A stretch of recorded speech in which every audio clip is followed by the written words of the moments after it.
जा रही हूं अपने ही प्रदेश की बेटी को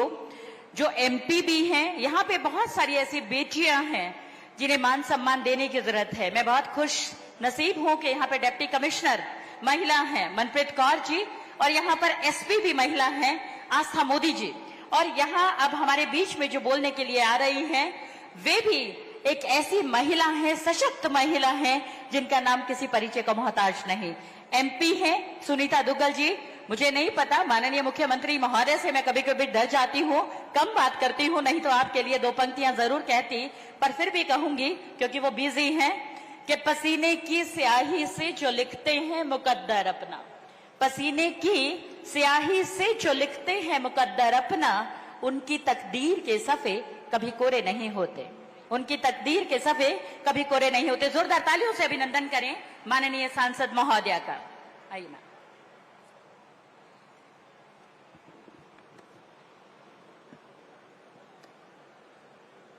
परम श्रद्धेय, प्रातःवंदनीय, पूजनीय, आदरणीय, और मैंने जब अपनी राजनीतिक पारी शुरू की तो जहां से मैंने शुरू की थी सबसे पहले जिनका आशीर्वाद लिया था आदरणीय स्वामी धर्मदेव जी महाराज, उनके साथ ही उपस्थित स्वामी ब्रह्मदेव जी महाराज, ब्रह्मदास जी महाराज, स्वामी अरुणदास जी महाराज, संत विज्ञान प्रेमानंद जी, संत ध्यान प्रमानंद जी, संत वृंद और सफेद वस्त्रों में संत हमारे बहुत ही आदरणीय यशस्वी हरियाणा के मुख्यमंत्री माननीय श्री मनोहर लाल जी, इनके साथ साथ हमारे सुभाष सुधा जी, हमारे ग्रोवर साहब, हमारे घनश्याम जी, विनोद भयाना जी, हमारी बहन सीमा त्रिखा जी, और इसके साथ साथ हमारे यहाँ के विधायक अभी जो अपना वक्तव्य आप लोगों के समक्ष रखे गए भाई दूड़ाराम जी, बहुत ही आदरणीय, पूर्व में प्रदेश अध्यक्ष रहे और अभी चेयरमैन भाई सुभाष बराला जी, इसके साथ साथ हमारे विधायक रतिया से लक्ष्मण नापा जी, सम्मानित मंच, अगर कोई नाम छूट गया हो तो मैं क्षमा चाहती हूँ, हमारे जगदीश चोपड़ा जी बैठे हैं, कंबोज साहब बैठे हैं, हमारे चेयरमैन साहब हिसार से बैठे हैं, सरदाना जी, और सम्मानित मंच और मेरे समक्ष बैठे हुए मान सम्मान के योग्य मेरे बड़े बुजुर्गों, माताओं, बहनों और प्यारे भाइयों, सबसे पहले तो मैं माननीय प्रधानमंत्री श्री नरेंद्र मोदी जी को इस बात के लिए धन्यवाद करना चाहती हूं कि उन्होंने न केवल हमारे स्वतंत्रता सेनानियों को याद किया है, बल्कि उनको भी याद किया है जो अनसंग हीरो हैं, कि जिन्होंने इस आजादी के लिए अपनी जान गंवाई, बंटवारे में गंवाई, लेकिन वो भी, उनका भी कोई ना कोई मायना है इस स्वतंत्रता में, उनका जो योगदान है उसको हम भुला नहीं सकते। इसलिए माननीय प्रधानमंत्री जी ने जो पिछले वर्ष से ये शुरू किया कि 14 अगस्त को विभाजन विभीषिका के तौर पर हम कार्यक्रम का आयोजन करेंगे और याद करेंगे अपने उन अनसंग हीरो को जिन्होंने अपनी जान गंवाई। जैसे ही अभी हमारे दूड़ाराम जी बता रहे थे कि किस तरह से उस त्रासदी में लाखों लाख जो हैं उन्होंने अपनी जान गंवाई, और उसके बाद कैसे अपनी धरती को, देखिए 2 माँ सबसे ज्यादा जरूरी होती हैं, एक वो माँ जो पैदा करती है और दूसरा जहां पर आप पैदा होते हो, जिस धरती पर आप पैदा होते हो, उस धरती को छोड़ना, आप सोच सकते हो कि कितना कष्ट हुआ होगा, कितनी तकलीफ हुई होगी, और उसमें भी कुछ आपके अगर रिश्तेदार वहीं रह जाते हैं, कुछ यहां आ जाते हैं, कुछ बीच में छूट जाते हैं, आप सोच सकते हो कि उस समय की क्या विभीषिका वो रही होगी। ऐसे उसमें यहां पर हमारे जो भी आदरणीय यहां तक पहुंचे, उन्होंने अपने बलबूते के ऊपर अपनी जगह बनाई। मैं बहुत बहुत इस बात के लिए हर जगह पे ये बात कहती हूँ, जहां कहीं पर भी किसी भी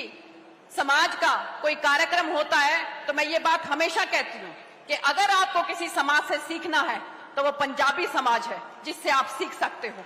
क्योंकि इस समाज ने किसी तरह की कोई रिजर्वेशन नहीं ली। इस समाज ने अपने पैरों के ऊपर कैसे खड़ा हुआ जाता है ये सबको सिखाया है, बल्कि कई बार तो उसके बाद जैसे जैसे ये समाज तरक्की करता रहा तो हमारे, क्योंकि मेरी पैदाइश जो है वो रोहतक की है, माननीय मुख्यमंत्री जी भी रोहतक से हैं, बल्कि रोहतक में कार्यक्रम में तो मैंने कहा था कि तुसी साडे मामा जी हो, तो उन्होंने भी मैंने 500 रुपए दिते कि ठीक है जी तू मेरी पाणजी है। तो रोहतक से ही मेरी पैदाइश है, रोहतक से ही हमारे माननीय मुख्यमंत्री जी हैं। तो मैं ये बात कह रही थी कि वहां पर कई बार क्या होता है कि जो हमारे देसी बंदे हैं, तो उन्होंने एक हमारी पंजाबी बिटिया से शादी करी, तो उसके बाद किसी ने उनसे पूछा कि भाई और बता तेरी जिंदगी कैसी चल रही है। कहते कि बहुत बढ़िया, मजे में चल रही है। कहते कि अगर कोई देसी लड़की से शादी करता तो बोला कि वो तो वही चटनी खिलाती और अपने वही जो है रोटी खिलाती, लेकिन अब मैंने जैसे जो शादी करी है, कहते बड़ा घर के अंदर भी कूद कूद के जाना पड़ता है। कहते कहीं पे पापड़ियां सूख रही हैं, कहीं पे वड़ियां सूख रही हैं, कहीं पे जो है चटनियां बन रही हैं, कहीं पे अचार बन रहे हैं। कहते इतना खाने पीने का अगर किसी को सलीका है तो वो पंजाबी कौम को है। ओढ़ने पहनने का सलीका अगर किसी ने सिखाया है तो पंजाबी कौम ने सिखाया। तो सच में अगर कुछ सीखने का है इस कौम से, आगे बढ़ना है अगर, तो इस कौम से जरूर सीखना चाहिए। मैं तहे दिल से धन्यवाद करती हूँ माननीय मुख्यमंत्री श्री मनोहर लाल जी कि सच में सफेद वस्त्रों में हमारे संत हैं। जैसा कि अभी दूराराम जी बता रहे थे कि जितनी यहाँ पर दिक्कत आई, बाढ़ के समय में एक एक मिनट की खबर माननीय मुख्यमंत्री जी ले रहे थे। कम से कम भी 15 से 20 बार तो मेरी माननीय मुख्यमंत्री जी से इस बारे में बात हुई होगी, और उन्होंने सिरसा के लिए भी और फतेहाबाद के लिए भी, और 2.5 करोड़ रुपया तो तुरंत प्रभाव से माननीय मुख्यमंत्री जी ने सिरसा के लिए आवंटित किया, और 1.5 करोड़ रुपया फतेहाबाद के लिए भी उन्होंने तुरंत प्रभाव से आवंटित किया। और उसके बाद क्षतिपूर्ति पोर्टल खोला गया कि जिसकी जो भी क्षति हुई है, एक सुई की भी अगर किसी की क्षति है तो उस पोर्टल के अंदर डाल दें। ऐसे माननीय मुख्यमंत्री जी हर किसी की चिंता करने वाले, हर गरीब के दिल में बसने वाले, और आज तो मुझे लगता है कि एक और बहुत बढ़िया शायद घोषणा करने वाले हैं या कर दी, मुझे इसके बारे में जानकारी नहीं, लेकिन आयुष्मान के बारे में एक बहुत बड़ी घोषणा आज माननीय मुख्यमंत्री जी जो है वो करने वाले हैं। फतेहाबाद वालों का ये परम सौभाग्य है कि जब से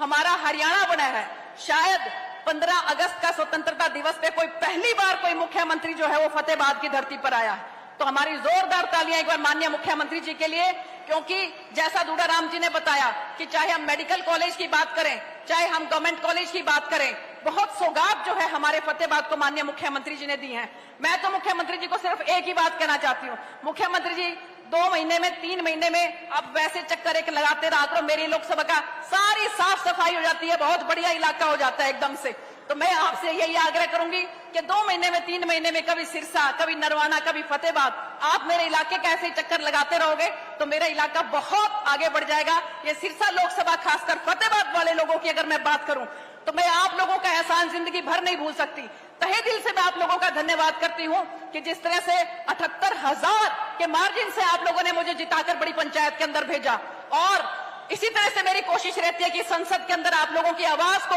गरज के साथ मैं उठा सकूं, और गरज के साथ उठाती भी हूं। अभी आप लोगों ने देखा होगा कि माननीय हमारे प्रधानमंत्री जी ने मेरा नाम जो है चिन्हित किया कि नो कॉन्फिडेंस के ऊपर, अविश्वास प्रस्ताव के ऊपर सुनीता जी आपको बोलना है, और मैंने अपनी पूरी कोशिश के साथ सरकार की सभी योजनाओं को बताया, और ये सब विस्तार से बताया कि अविश्वास प्रस्ताव जो है ये वो कांग्रेस पार्टी जिसने कभी किसी का ध्यान नहीं किया, गरीबों के मुंह से निवाला छीना, किसानों की कभी चिंता नहीं की, 2-2 ढाई रुपए के चेक जिन्होंने दिए, तो ऐसी कांग्रेस पार्टी हमारे खिलाफ अगर अविश्वास प्रस्ताव लेकर आती है तो ये कभी भी किसी भी कीमत पर वो जीत नहीं सकते हैं। तो आप लोगों ने जो आवाज मुझे दी है उस आवाज को मैं लोकसभा के अंदर उठाने की कोशिश करती हूँ। और रेलवे के बारे में भी मैंने अपनी तरफ से बिल्कुल लिख के दिया है। मुझे बार बार पूछते रहते हैं कि जी इत्थे सीटी कद बजेगी, जी इत्थे रेल की सीटी कद बजेगी। मैं अपनी तरफ से रेल मंत्री जी को लिख के आई हूँ 3 योजनाएं। नंबर 1, एलनाबाद से लेकर सिरसा तक रेल लाइन बिछनी चाहिए, मैंने आग्रह किया रेल मंत्री जी को।